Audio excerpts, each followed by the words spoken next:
Look, there's all kinds of pretty flowers out here. I rarely talk about my physical ailments on this channel. It's tough enough getting traction at my age and in this niche genre on YouTube. However, Friday night, and this is Sunday, I was watching some YouTube, minding my own business, and through no recent injury or former injury that I know of, it felt like someone was trying to remove my left arm by force of tearing it off from the spine side of my scapula out to the shoulder joint, whatever you may call that. It felt like someone was trying to tear my arm off, and it's mitigated somewhat today, and we're going to go out and ride some two-track trails out here.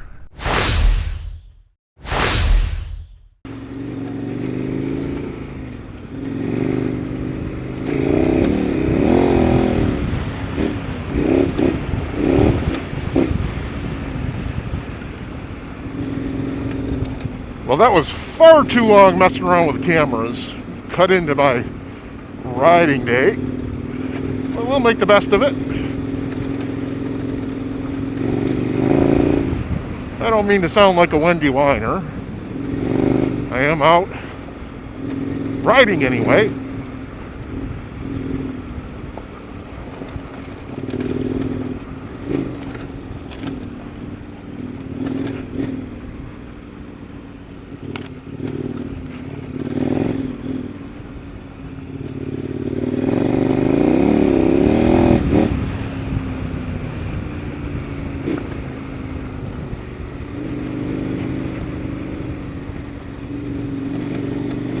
Howdy, how you doing?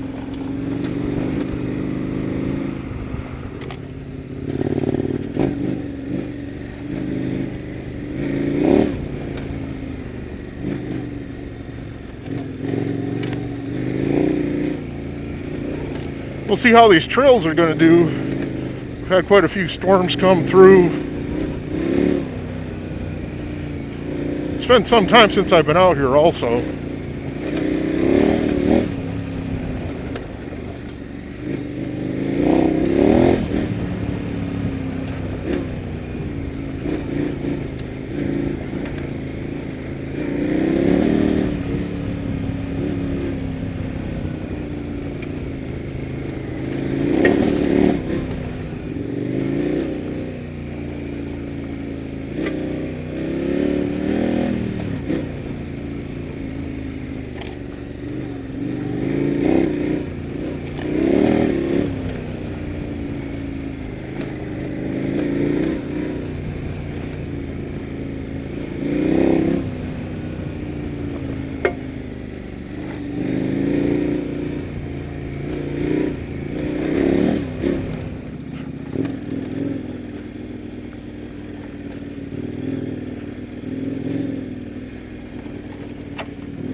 It is absolutely a gorgeous day.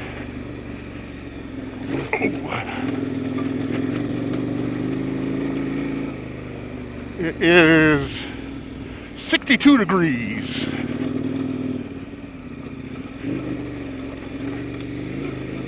Bright sunshine. The air is dry.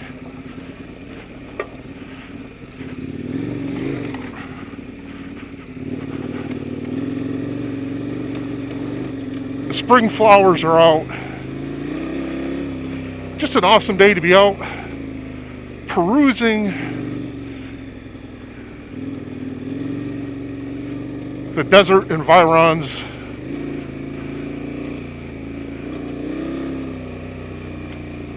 of Arizona in the Sonoran Desert.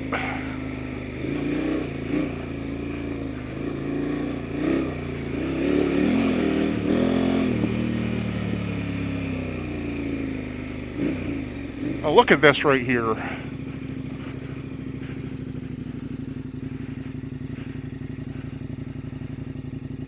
All that yellow and orange is Mexican poppies, and the purple are either, they call them Apache paintbrushes or Navajo paintbrushes, and there's another purple flower, I can't remember, a columbine maybe. Very, very pretty to see all this out here. One of the benefits of getting the rain.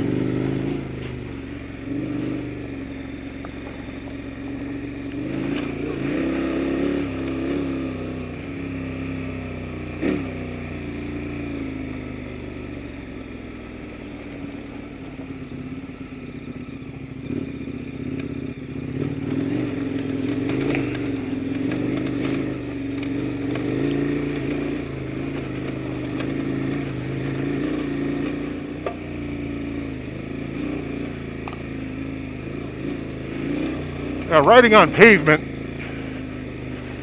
I have time to think, and I always come up with these brilliant, well, at least in my inside voice, ideas for vlogs or videos, whatever you want to call them. And by the time I get home, I usually have forgotten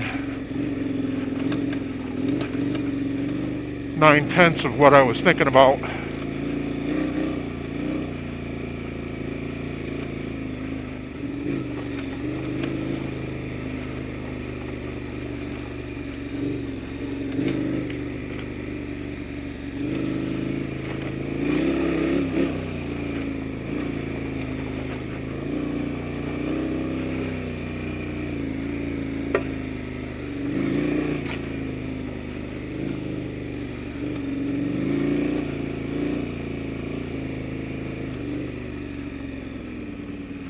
Okay, I don't know what condition this wash is in, but this could get a little western.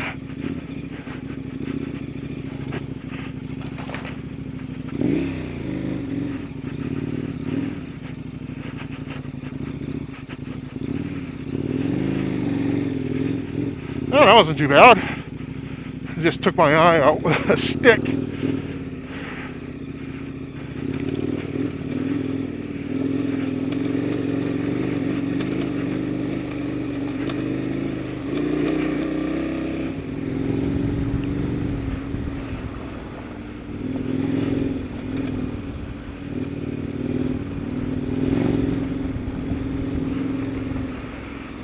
Well, I peruse other folks' channels out there, especially like to see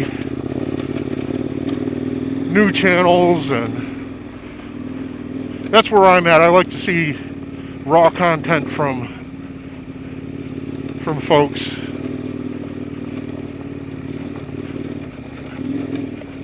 Someone that's not necessarily making something up for me, and I'm viewing their actual experience, unfettered by stagecraft.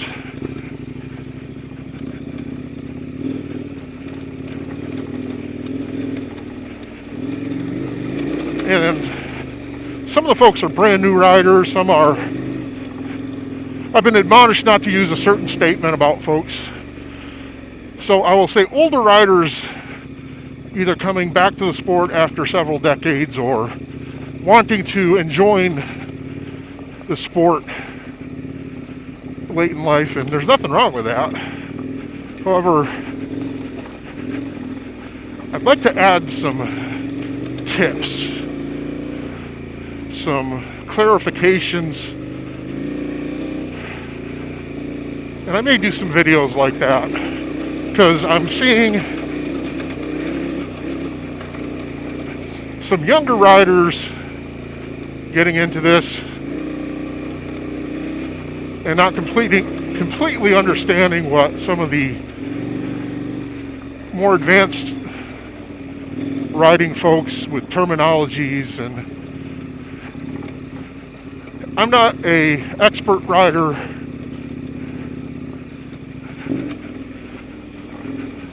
I'm not even a very good rider, but I'm an experienced rider. I've been doing this coming up on 5 decades, and I don't necessarily always agree with the experts. And you may say, well, they're the experts, but you know, so far have not. I'm still breathing, let's put it that way. Another wash crossing down here.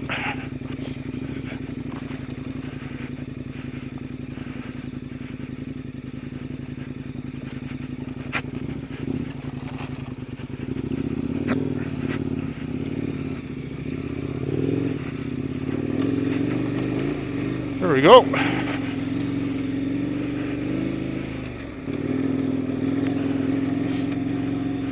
Just like back there, some folks confuse momentum with speed. And trying to carry speed and not momentum, people get freaked out.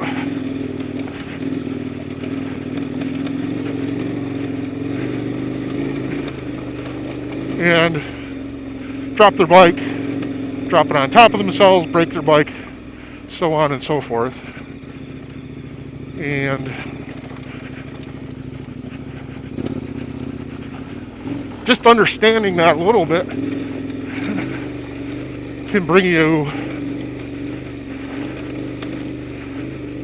pretty far advancement in your riding ability.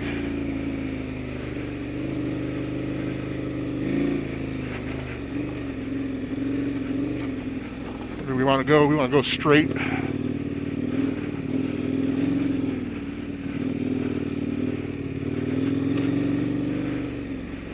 Also, there's one channel in particular, an older fellow who is, by his own admission, a newbie, giving out some really horrible advice.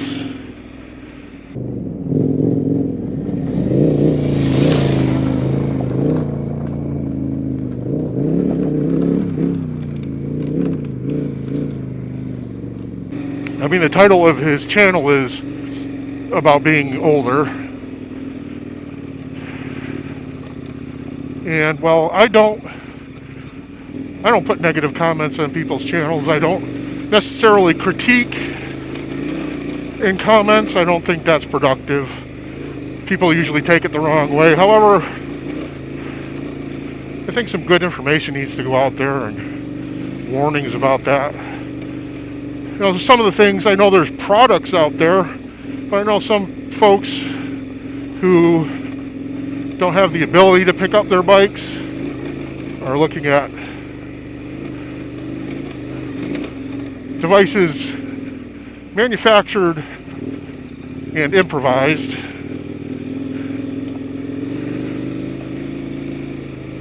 to pick up a downed motorcycle. And well, I get it.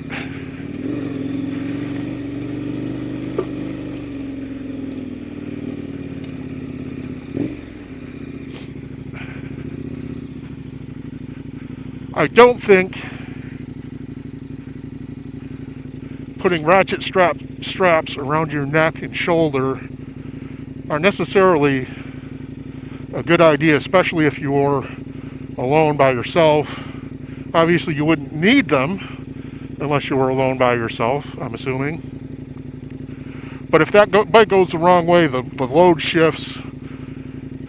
You could be tied to the bike. You could, I mean, I could go through a bunch of stuff, and that's not what this video is about, but there's stuff like that that really, I'm concerned about that kind of information. But then again,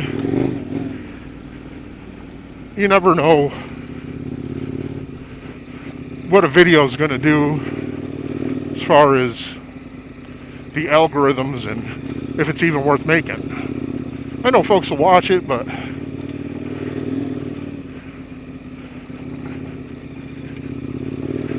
mean, one of the funniest things about my channel is my most popular video is about how to fix a zero gravity chair. It's got something like, I think it's got 100,000 or more views, or pretty close to it. It's crazy.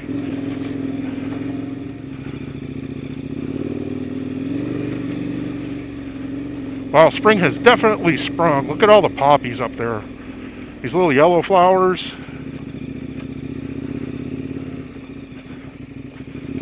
Oops. Looking at flowers and not paying attention to keep myself out of the ruts.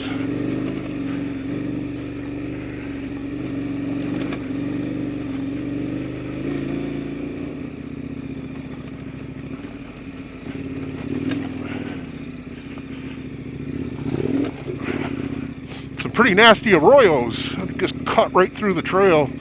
They've got the sharp edges on them.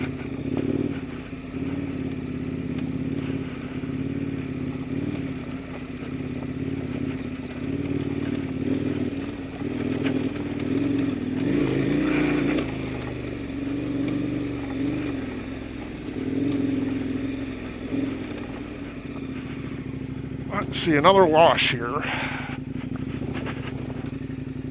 Let's go cipher this out a little bit.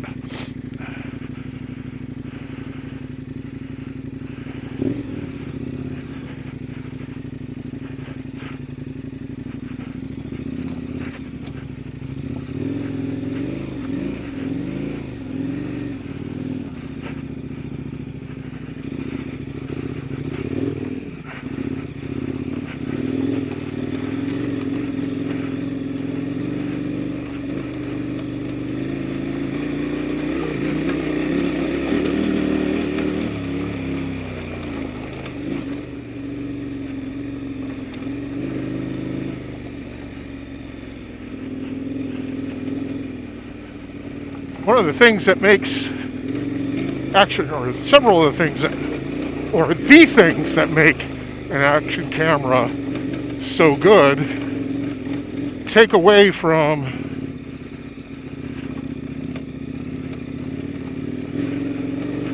the experience of the ride. Now you guys probably see this pretty smooth and golf cart track like, and that is not the case.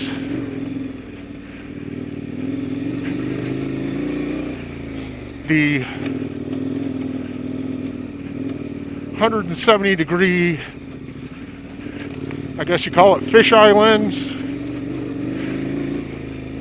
flattens much of everything out and distorts things. The super awesome image stabilization that they have now it shows you a nice smooth ride, which, trust me, you would not want to watch if you were going back and watch folks' videos from 10 years ago, even with the super duper GoPro. The jiggly footage will nauseate you in a matter of moments. So there's gives and takes and everything, but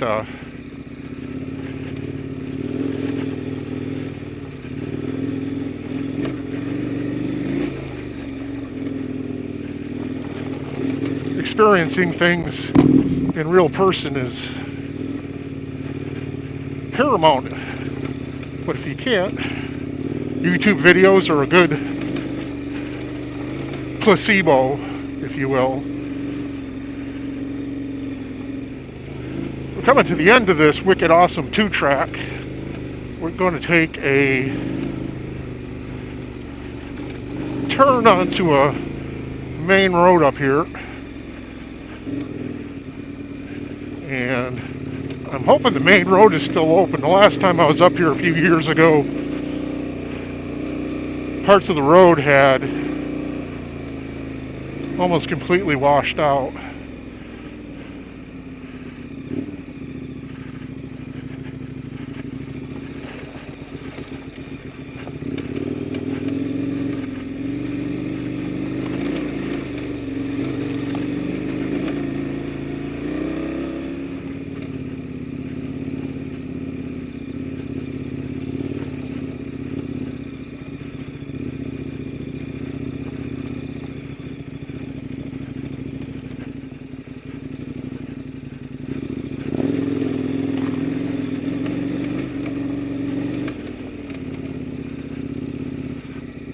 there was a good example of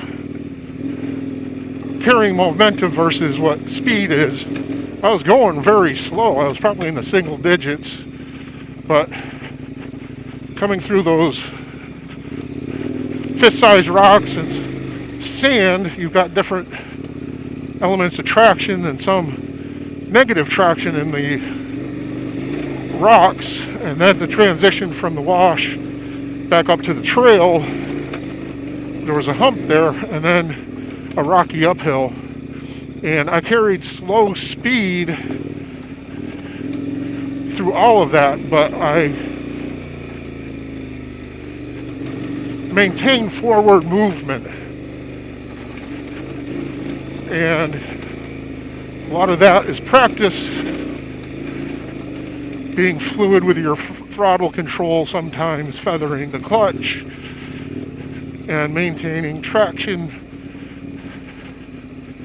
That's why some of the single concept lessons, you have to marry these things together, because someone may watch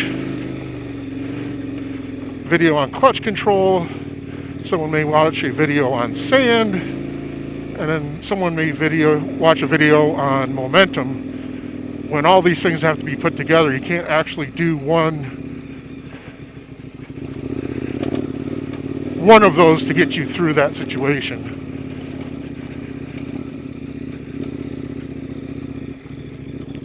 Okay, we're going to come out on a mine road here.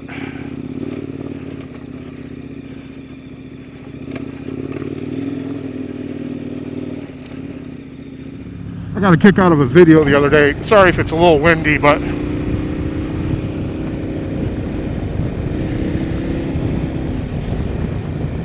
I had a kick out of a video the other day,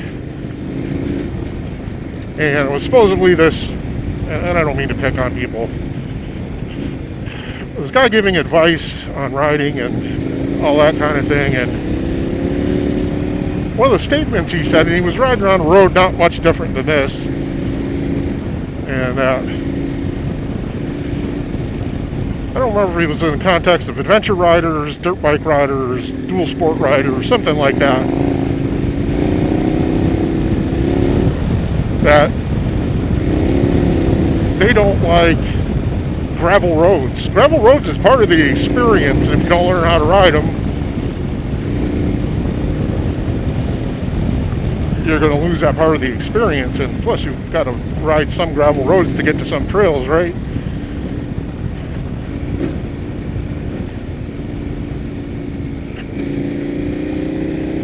But I've never not liked gravel roads. Some of them can be a little marbly and challenging, but you've got to, that's part of the experience of adventure riding or dual sport riding. You're riding any motorcycle anywhere, is you're adapting yourself within the elements to ride in those conditions, whether it be the ground, the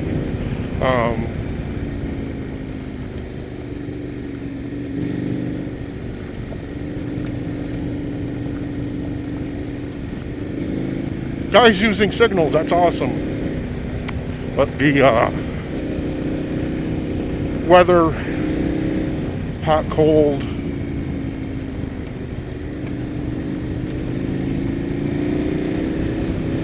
windy, but you adapt yourself to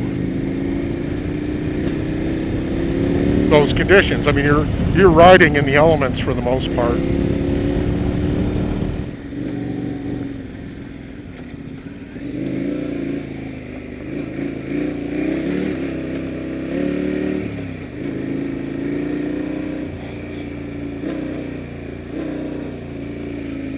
This trail here used to be really nice 2-track, and they cleared it all out. If we make it up there, I'll explain why, but they made an actual road out of this.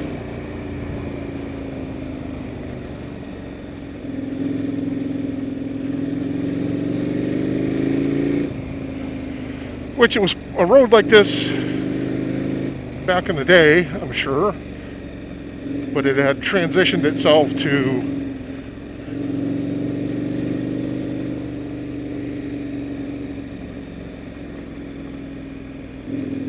A really nice 2-track, fun road to ride.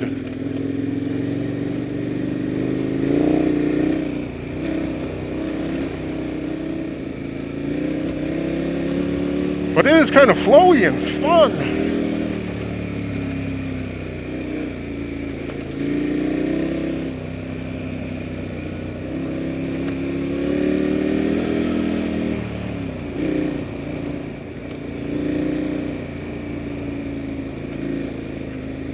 If the nice weather holds out here a little longer, maybe we'll go on the other side and head towards, not today, but future video, head out towards the Purple Pansy Mine.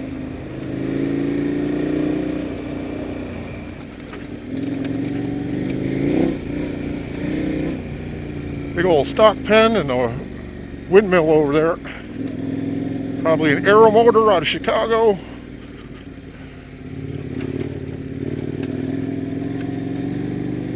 That one doesn't look like it's hooked up, but occasionally you run across them that were put out here in the late 1800s, early 1900s that are still working. Last time I knew over there they had solar running their water pump.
As I recall, some of this road, big sections of this road were missing. Now I just saw a 4Runner run by, so my assumption is he made it to where we're going.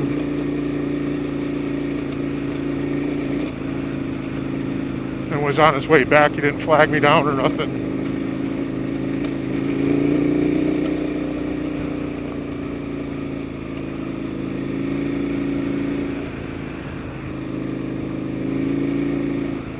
I was kind of thinking a lot lately about motorcycles and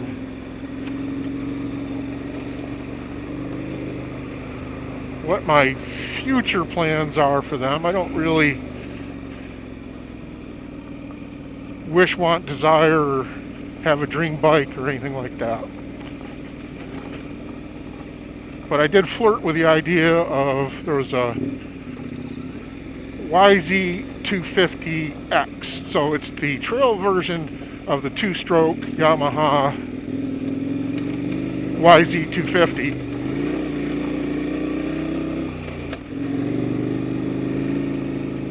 And it had been in the Craigslist for almost a month, and then it disappeared, and I took that as my answer to whether I should have bought it or not. And really,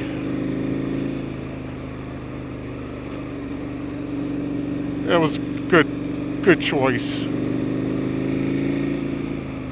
I had planned to, something like that, keep the small tank on it, just go out and putt around some single track and stuff, but the other thing is, you get too many vehicles,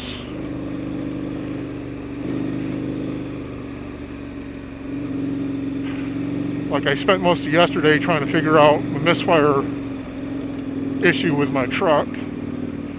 But there's always maintenance or tires or stuff like that. Not only the expense, but getting it done, even if you have to drive it to somewhere, which I don't do. It takes time to do that, and when you have more vehicles, it seems like you're always maintaining. So more vehicles is not the idea. But thinking about upgrades and not thinking about, not to make this sound like an Andy Rooney video, and some of you young bucks will have to look that guy up, but most of my purchases as of late, motorcycle and otherwise,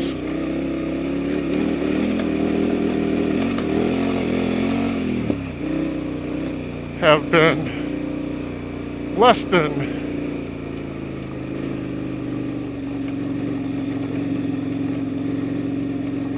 meeting any expectation that I had, and so, hence my new scoring system. Who cares about 1 to 10? I've got a two track system here. It's either horrible or not horrible. No, which perplexed my wife when I first rolled that one out, but I think I got her using it now. And that's pretty much the way things is. It's things are, either horrible or they're not horrible. So most of the stuff that I've purchased, and now I'm hesitating purchasing anything. It's not just a quality issue. It's just things aren't meeting any expectations. But I hesitate to make any upgrades to the 1090 for that fact. I do need to put a set of tires on here probably in the next few hundred miles. I don't let them go down to the wear bar.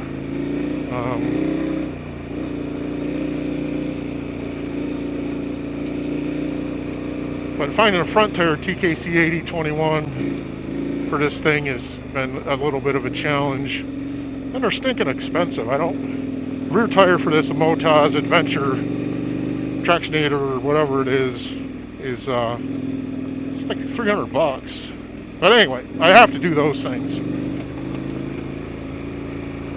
But I've been toying with the idea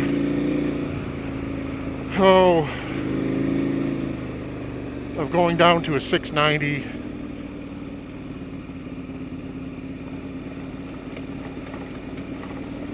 For off-road.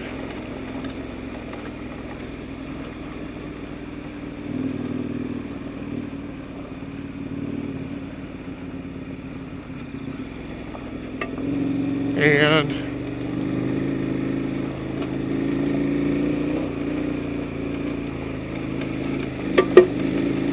getting rid of this, but this will go anywhere the 690 will. And I don't know that the weight difference is going to be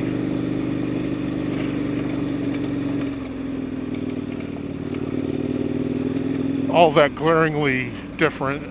I know there's a big difference. Someone will type in exactly what the weight is of this and that and do the math. Okay. Anyway, in my mind, in my opinion, having to purchase another motorcycle, new or used, and dealers getting dumbass markups on new bikes, and then having to re-outfit it and doesn't seem to make sense. So keeping this is probably the way I'm going to go.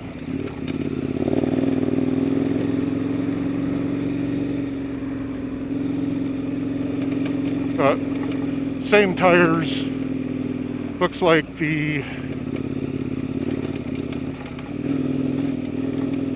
exhaust, I know it needs to be repacked. It's pretty loud, and the carbon fiber tip is starting to delaminate.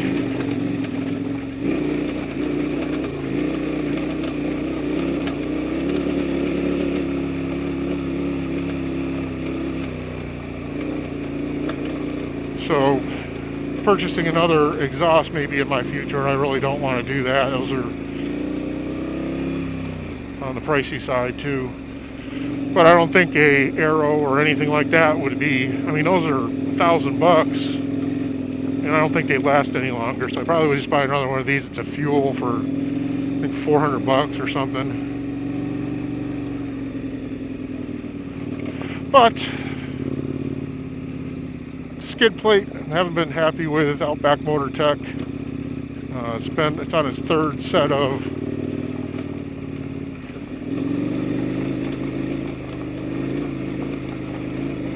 rear skid plate mounts. They keep cracking for some reason.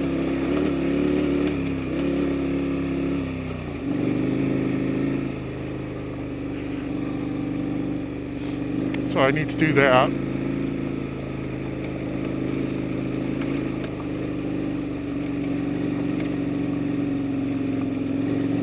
And then on the road bike side,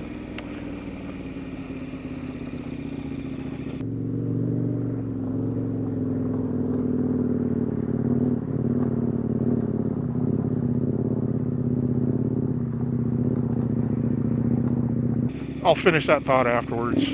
So this was a microwave station. And the reason why that road went from 2-track to a road is they came up here with dump trucks and removed this whole thing because it was abandoned for years. There was a tower up here, there was a building, people were getting into it, so they were afraid that someone was going to hurt themselves. Plus they've got a back to zero mentality. I think this might be BLM land if it's not still SRP or Salt River Project. So let's jump off and enjoy the view.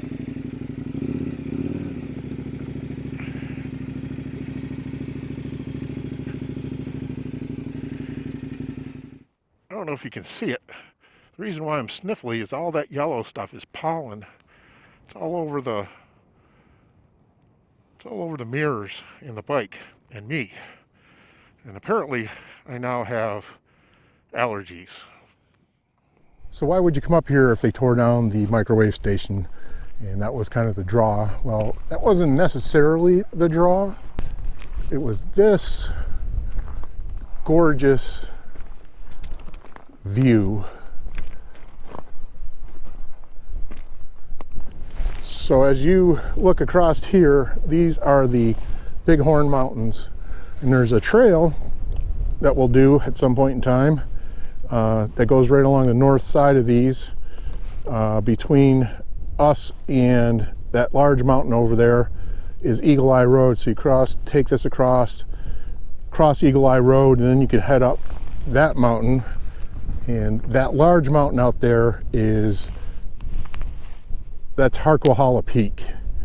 So you go up that mountain, which is top elevation, that's something around 5,500 feet or 6,000 feet. I might be mistaken there, but it's a pretty good elevation, and you're gaining about 3,500 feet off the valley floor here. And pretty neat ride up there. And at the very top is a historic solar station. It was a solar observatory station.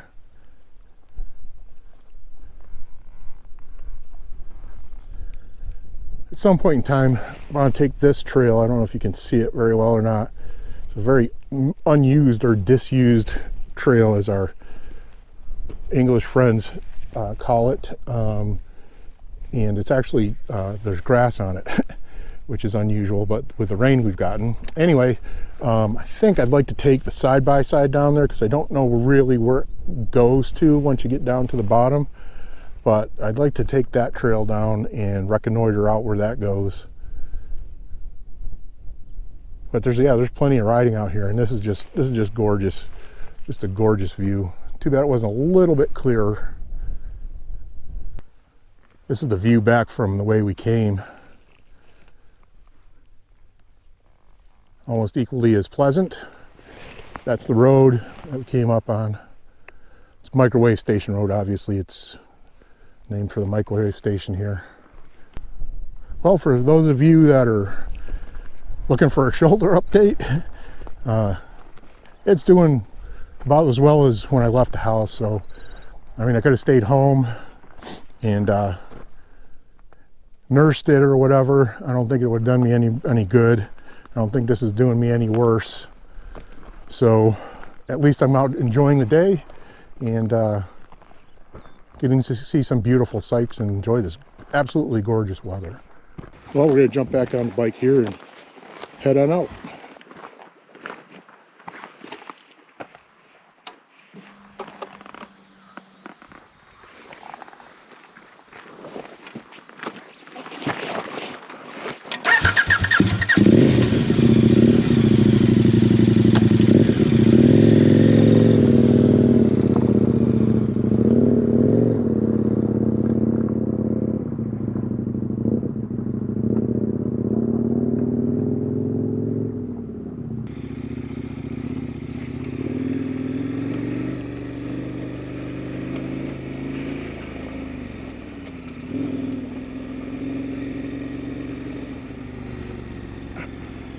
Doing too many things in my brain at once there and not thinking enough about riding.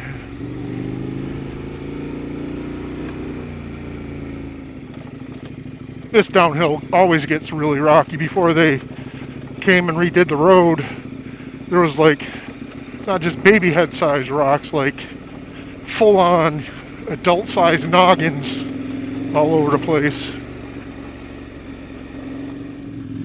Anyway, to get back to where we were on our way up here, that thought process. The other thing I was thinking about, but that would require getting rid of the Bonneville,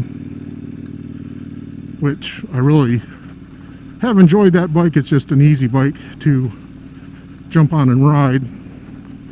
There's no drama, mama.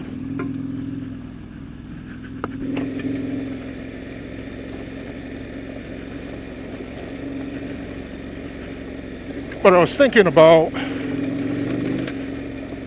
and this would apply to the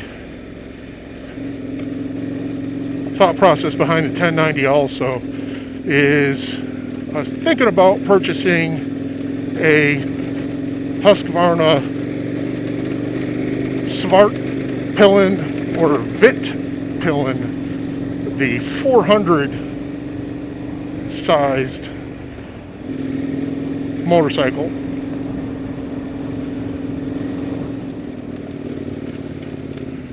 And the reason for that, a smaller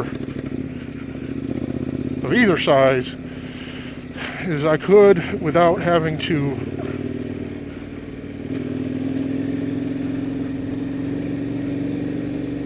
ride long distances and then expect myself to cover challenging ground, whether it be paved or unpaved, I could deposit either bike on the rack, drive there, and enjoy the ride of the purpose of the trip instead of making the entire trip. I know that takes away from the ADV aspect of everything and all that stuff, but some calculations that I was working on, and I don't think they'll work out, because even if I did that, or even if I did keep the 1090 and did that, I still got two very expensive motorcycles to maintain.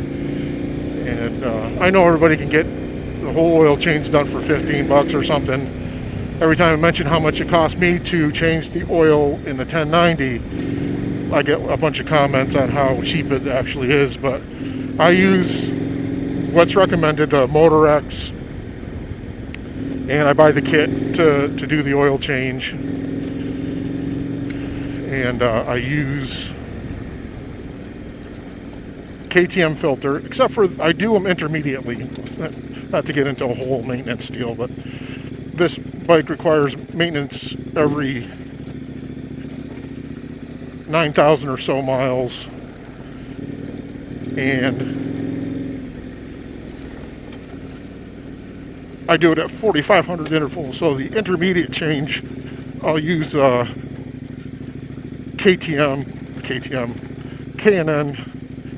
filter. I've had some pretty good luck with those.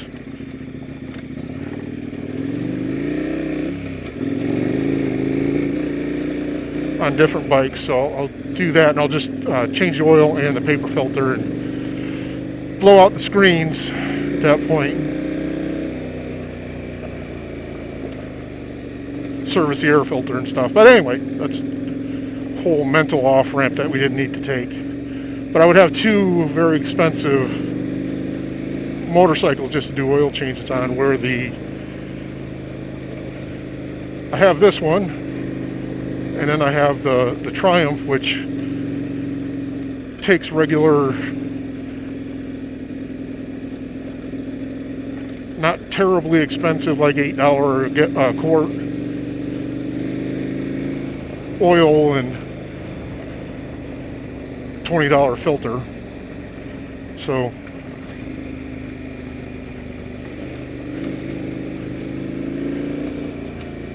in that whole too many vehicles thing, that's a very pleasing option. And again, the no drama, just, you know, slap a helmet on and go for a ride. Oh, I know all the ATGAT people tell you gotta wear all your stuff, but okay. I wear varying degrees of ATGAT.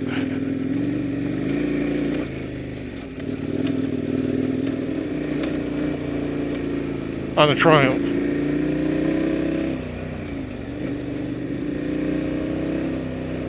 Well, thanks for watching. I appreciate you watching. Please comment, subscribe, ding that bell so you get notified when I put up new videos. Like and share. Adios.